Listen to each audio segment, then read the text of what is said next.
Alors, dans cette vidéo, on poursuit notre cours sur les limites de suite. Dans la vidéo précédente, on avait parlé de suites ayant une limite finie. On va maintenant présenter d'autres types de suites.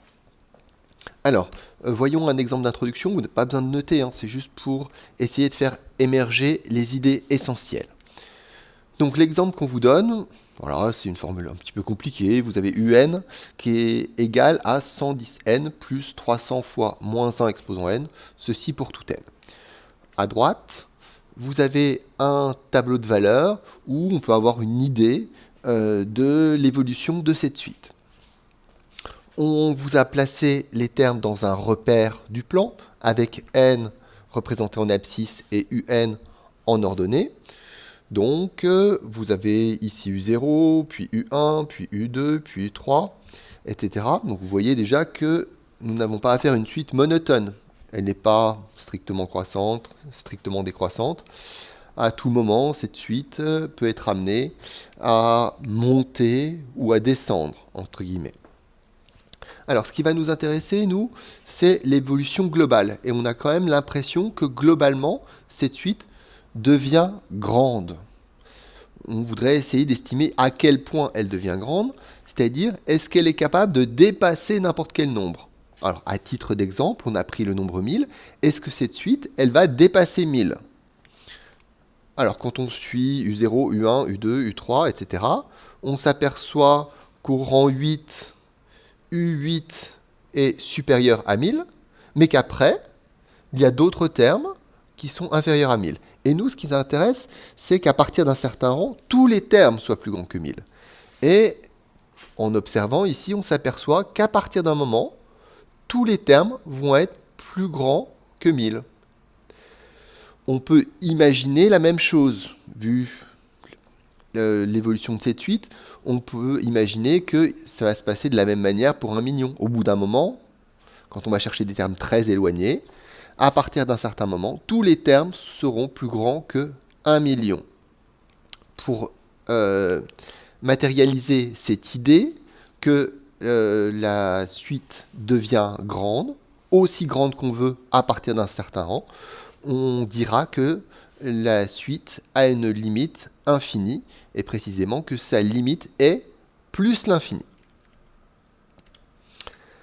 Alors, donc vous notez, petit 2, notre paragraphe porte sur la notion de limite infinie. On vous donne une définition qui revient à ce qu'on vient de dire. Simplement, ce qui était le nombre 1000 dans notre exemple va être noté par la lettre m. Donc là, on vous dit, dire que la suite un a pour limite plus l'infini signifie que tout intervalle ouvert du type m plus l'infini contient tous les termes de la suite à partir d'un certain rang. Donc, à partir d'un certain rang, tous les termes seront plus grands que m. Ceci, quel que soit m aussi grand soit-il. Tous les termes deviendront plus grands que 1000, plus grands que 1 million, plus grands que 1 milliard. À partir d'un certain rang. Au niveau de la notation, donc, on note limite de un est égal à plus l'infini quand n tend vers plus l'infini. J'insiste sur la position de n tend vers plus l'infini. Donc sous lime. Et puis faites attention, c'est une flèche simple, il n'y a pas de bâton pour commencer la flèche, etc. Donc recopiez bien à l'identique la notation.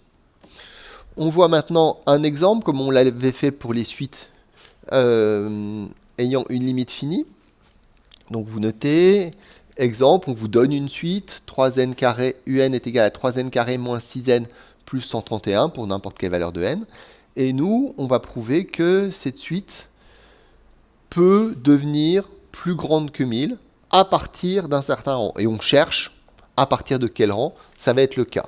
Donc notre problème à nous, c'est quand est-ce que un est supérieur à 1000. Alors ça nous amène à résoudre une équation, une inéquation plutôt. Donc on explicite un, 3n carré moins 6n plus 131. Quand est-ce que cette expression est plus grande que 1000? Alors nous avons affaire à une inéquation de degré 2. Donc la méthode, c'est de tout passer du même côté. Donc 3n carré moins 6n plus 131 moins 1000. Donc ça doit être négatif. 131 moins 1000 moins 869. On vous demande quand est-ce que c'est supérieur à 0. Donc là, on résout une inéquation et les inéquations se résolvent par équivalence. Ensuite, ici, comme c'est du second degré, on va passer par le discriminant delta. Donc je vous laisse le calculer. On s'aperçoit que le discriminant est positif, ce qui veut dire qu'il y a 2 racines. Alors ici, je vous laisse appliquer vos formules. Les racines, on en trouve 2, et puis on a des valeurs approchées. Vous allez trouver moins 16,1 et alpha 2 qui sera égal à 18,1. Donc, par commodité, ici, je vais utiliser les valeurs approchées de alpha 1 et alpha 2 pour qu'on se représente mieux les choses de manière rigoureuse. Il faudrait que j'écrive vraiment alpha 1 et alpha 2 à chaque fois. Donc ici, on va faire un tableau de signes. Je rappelle que pour résoudre des inéquations de degré supérieur à 1, la méthode générale consiste à passer par un tel tableau. Donc, dans la ligne supérieure, on va écrire n. Dans la ligne inférieure, on va écrire 3n carré moins 6n moins 869. Et puis, on va placer les racines, donc moins 16,1 et 18,1. Donc cette expression-là, on connaît ses racines, donc on est capable de placer les zéros. Et puis, on aimerait connaître les signes. Alors, je rappelle que ici, vous êtes dans un cas où le coefficient de n carré, c'est 3, ce qui veut dire que vous avez une parabole avec des branches tournées vers le haut. Avec 2 racines, ça donne cette situation-là. L'expression est d'abord positive, puis négative, puis positive. Donc, vous allez trouver ceci. Alors, nous, notre problème, c'est de savoir quand est-ce que cette expression est supérieure à 0. Donc, positive. Donc, il y a 2 endroits, quand n est plus petit que moins 16,1 et quand n est supérieur à 18,1. Je rappelle que, pour nous, n, c'est un entier naturel. Donc, il y a toute une partie qui est hors de la zone d'étude. Donc, je vais quand même placer le nombre 0 ici. Et donc, ça, c'est hors sujet, hors de la zone d'étude. Nous, ce qui nous intéresse se trouve de l'autre côté. Il n'y a qu'une zone où où l'expression 3n carré moins 6n moins 869 est supérieure à 0. C'est ici, c'est-à-dire quand n est supérieur à 18,1. Donc réponse.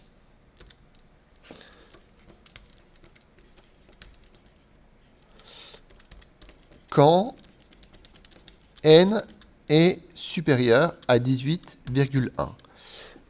Et on vous demande à partir de quel rang? À partir de quel rang quand on vous dit n supérieur à 18,1?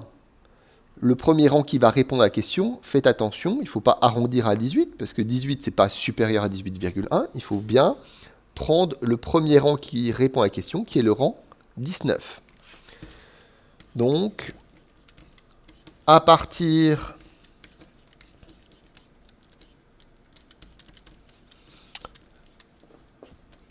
du rang 19, à partir du rang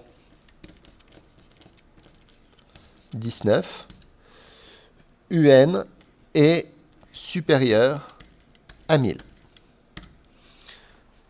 Donc, voilà pour cet exemple où on travaille sur la définition d'une limite infinie. On s'arrête là pour cette vidéo. Il y en aura une suivante pour compléter ce qu'on a dit ici.